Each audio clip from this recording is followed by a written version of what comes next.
ഇതാണ് നമ്മുടെ ട്രെയിൻ. അപ്പം നമ്മൾ ഈ ഒരു ബുള്ളറ്റ് ട്രെയിനിൽ നമ്മൾ സീറ്റ് റിസർവ് ചെയ്തില്ലെന്നുണ്ടെങ്കിൽ നമ്മളെ അകത്തോട്ട് പോലും കയറ്റി വിടത്തില്ല കേട്ടോ. ഓക്കെ, അപ്പോൾ നമുക്കിനി മാഡ്രിഡിൽ ചെന്നിട്ട് കാണാം കേട്ടോ. മാഡ്രിഡും ഇതുപോലെ തന്നെ ബാഴ്സലോണ പോലെ തന്നെ വലിയൊരു സിറ്റിയാണെന്നാണ് തോന്നുന്നത്. നമുക്ക് ശരിക്കും പറഞ്ഞാൽ എന്താണ് സംഭവിച്ചതെന്ന് പറഞ്ഞാൽ, നമ്മൾ സ്പെയിനിലെ വാലൻസിയയിലേക്ക് പോകാനായിട്ടാണ് നമ്മൾ പ്ലാൻ ചെയ്തത്. പക്ഷേ നമ്മുടെ ഫ്ലൈറ്റ് പോർച്ചുഗലിലെ ഫാരോയിൽ നിന്നാണ്. അപ്പം നമ്മൾ ഈ ഒരു ട്രെയിനിൽ നമുക്ക് വാലൻസിയയ്ക്കുള്ള ടിക്കറ്റ് കിട്ടിയില്ല. അതോടൊപ്പം തന്നെ നമുക്ക് പോർച്ചുഗലിൽ ഇന്ന് എത്താൻ പറ്റാത്തൊരു സാഹചര്യം വന്നതുകൊണ്ട് നമ്മൾ മാഡ്രിഡ് പോയിട്ട് അവിടെ നിന്ന് ഫ്ലൈറ്റ് എടുത്ത് നമ്മൾ പോർച്ചുഗലിൽ പോയിട്ട് വീണ്ടും നമ്മൾ തിരിച്ച് പോർച്ചുഗലിൽ നിന്ന് സ്വീഡനിലോട്ട് തിരിച്ചു പോകുക കേട്ടോ. അപ്പോൾ ഇന്ന് നമ്മുടെ യാത്രയുടെ അവസാന ദിവസമാണ്. നമുക്ക് നോക്കാം മാഡ്രിഡിൽ എന്തെങ്കിലും ഒക്കെ കാണാൻ പറ്റുമോ എന്ന് നോക്കാം. അതിനുശേഷം നമ്മൾ തിരികെ സ്വീഡൻ. നമ്മൾ നേരത്തെ വന്നുകൊണ്ട് സംഭവിച്ചതാട്ടോ, ട്രെയിൻ ഫുള്ളാണ്.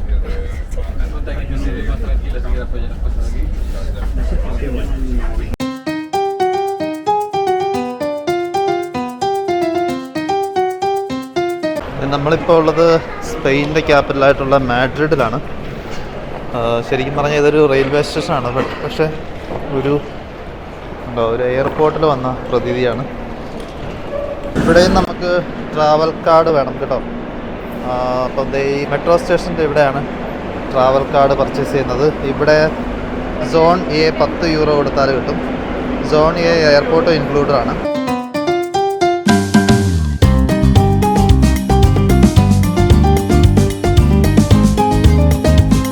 ഇതുണ്ടോ, ഇങ്ങനൊരു സംഭവം നമ്മൾ ആദ്യമായിട്ടാണ് കാണുന്നത് കേട്ടോ.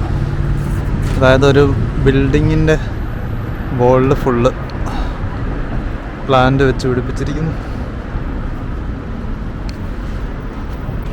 ബാഴ്സലോണയെക്കാളും എനിക്ക് പേഴ്സണലായിട്ട് ആദ്യത്തെ ഇമ്പ്രഷനിൽ തന്നെ ഇഷ്ടപ്പെട്ടത് മാഡ്രിഡാണ് കേട്ടോ.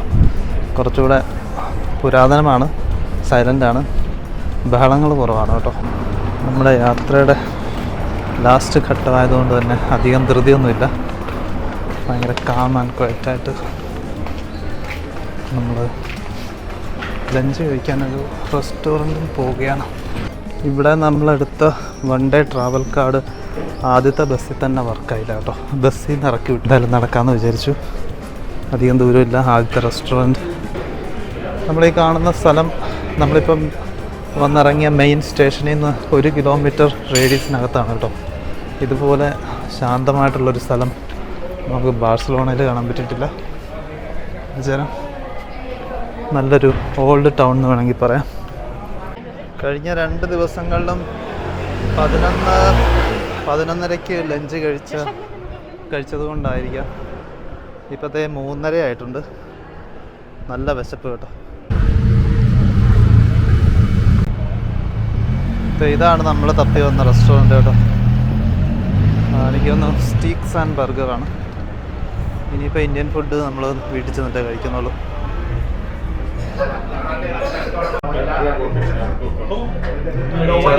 ചെറുതാണ് പക്ഷെ നല്ല അന്തരീക്ഷമാണ് കേട്ടോ. നമ്മുടെ യാത്രയുടെ അവസാന ദിവസം ആയതുകൊണ്ട് ആഘോഷമായിട്ട് ഒരു ബിയർ. ഇവിടെ ഈ റെസ്റ്റോറൻറ്റിൽ വെച്ച് നമ്മൾ മനസ്സിലാക്കിയ ഒരു സത്യമുണ്ട്. ശരിക്കും പറഞ്ഞാൽ വെക്കേഷൻ എന്ന് പറഞ്ഞു കഴിഞ്ഞാൽ ഓടി നടന്ന് അട്രാക്ഷൻസ് കാണുന്നത് മാത്രമല്ല, ഇതുപോലെ റിലാക്സ്ഡ് ആയിട്ട് ഇരുന്ന് എവിടെ ഒരു റെസ്റ്റോറൻറ്റ് കയറി ഫുഡ് കഴിക്കുകയും ഒരു ബിയറൊക്കെ അടിക്കുന്നതും എൻജോയ് ചെയ്യുന്നതുമാണ് കേട്ടോ. നല്ല ഫുഡായിരുന്നു. അതുപോലെ തന്നെ നല്ല ആൾക്കാരാണ് ആ റെസ്റ്റോറൻറ്റിലെ സെർവ് ചെയ്യാനൊക്കെ. ഓക്കെ, ഇനി നമ്മൾ എന്തായാലും മാഡ്രിഡ് വരെ വന്നതല്ലേ. ഇനിയിപ്പം സമയം 4 മണിയാകുന്നു. നമുക്ക് 8 മണിക്കുള്ളിൽ നമുക്ക് എയർപോർട്ടിൽ ചെല്ലണം. അപ്പം അതിനു മുമ്പ് നമുക്ക് 1-2 അട്രാക്ഷൻസ് പോയിട്ട് എയർപോർട്ടിലേക്ക് പോകാം. നമ്മളങ്ങനെ മാഡ്രിഡ് നഗരത്തിലൂടെ നടന്നു പോകുന്ന വഴിക്ക് ഏതോ ഒരു രാജ്യക്കാരുടെ ഒരു കൾച്ചറൽ ഫെസ്റ്റിവൽ നടത്തുന്ന ഒരു ജാഥ നമ്മുടെ ശ്രദ്ധയിൽപ്പെട്ടു കേട്ടോ. വളരെ അച്ചടക്കത്തോടു കൂടി മര്യാദയോടുകൂടിയൊക്കെ ഒരു മെയിൻ റോഡിൻ്റെ സൈഡ് റോഡിനോട് ചേർന്ന് ഉള്ള വിശാലമായിട്ടുള്ള ഒരു വഴിയിലാണ് ഈ സംഭവം നടത്തുന്നത്. അപ്പോൾ ഇതിൽ നിന്ന് നമുക്ക് മനസ്സിലായിട്ടുള്ള കാര്യം, ഏതെങ്കിലും ഒരു രാജ്യത്തിൻ്റെ കൾച്ചറൽ ഫെസ്റ്റിവൽ നടത്തുകയാണെങ്കിൽ ഇതുപോലെ നടത്തണം.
നമ്മളിത് വെറുതെ ചുമ്മാ ഇങ്ങനെ നടന്നു വന്ന സമയത്ത് മനോഹരമായിട്ടുള്ള മറ്റൊരു ബിൽഡിങ്, ഏതോ ഒരു പാർലമെൻറ്റ് മന്ദിരം പോലെ തന്നെ ഉണ്ട്.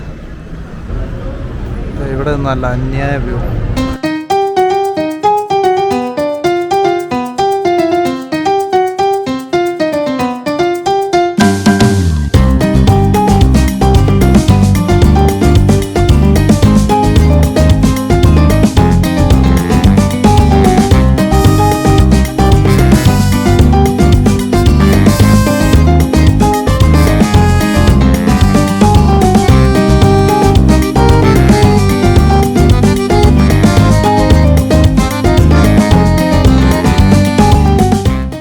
അങ്ങനെ നമ്മുടെ യാത്ര ഏകദേശം അവസാന ഘട്ടത്തിലേക്ക് എത്തിയിരിക്കുകയാണ്. നമ്മൾ കൃത്യസമയത്തിന് മുമ്പ് തന്നെ എയർപോർട്ടിൽ എത്തിച്ചേർന്നു.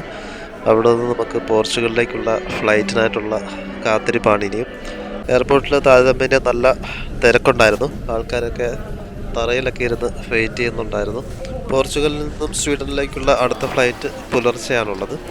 എന്തായാലും വളരെ എക്സ്പീരിയൻസ് ഒക്കെ നിറഞ്ഞ ഒരു യാത്രയായിരുന്നു. അപ്പോൾ ഈ വീഡിയോസ് മുഴുവനും കണ്ട എല്ലാവർക്കും വളരെയധികം നന്ദി.